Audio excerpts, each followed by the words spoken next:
સુરતમાં નકલી ડોક્ટર પકડાવાનું યથાવત હોય તેમ લિંબાયત પોલીસે 3 નકલી ડોક્ટરને ઝડપી પાડી દવાઓ સહિત મત્તા કબજે કરી હતી.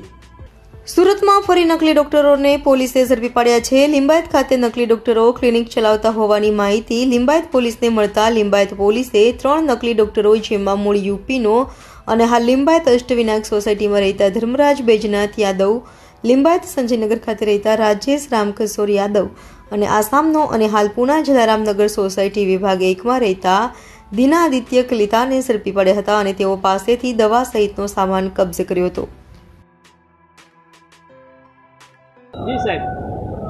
લિંબાયત પોલીસને ઇન્ફોર્મેશન મળી હતી કે લિંબાયત પોલીસ સ્ટેશન વિસ્તારમાં 3 લોકો કોઈપણ જાતની ઓથોરિટી ન હોવા છતાં ડૉક્ટર તરીકે પ્રેક્ટિસ કરે છે.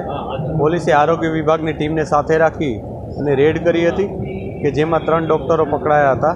આ 3માં એકનું નામ રાજેશ યાદવ, એક ધર્મેન્દ્ર યાદવ અને એક દીના આદિત્ય કલિતા કરીને છે.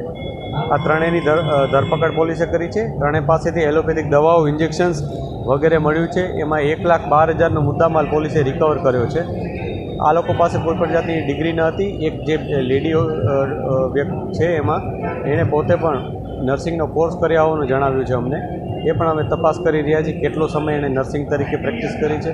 આ ઉપરાંત એણે નર્સિંગ તરીકે પ્રેક્ટિસ કર્યા બાદ આ પ્રકારનું એને ઓથોરિટી છે કે નહીં એ પણ અમે તપાસી રહ્યા છીએ. જે પણ લોકો વિરુદ્ધ વધારે અમને ઇન્ફોર્મેશન મળશે એના વિરુદ્ધ અમે કાયદેસરની કાર્યવાહી કરીશું.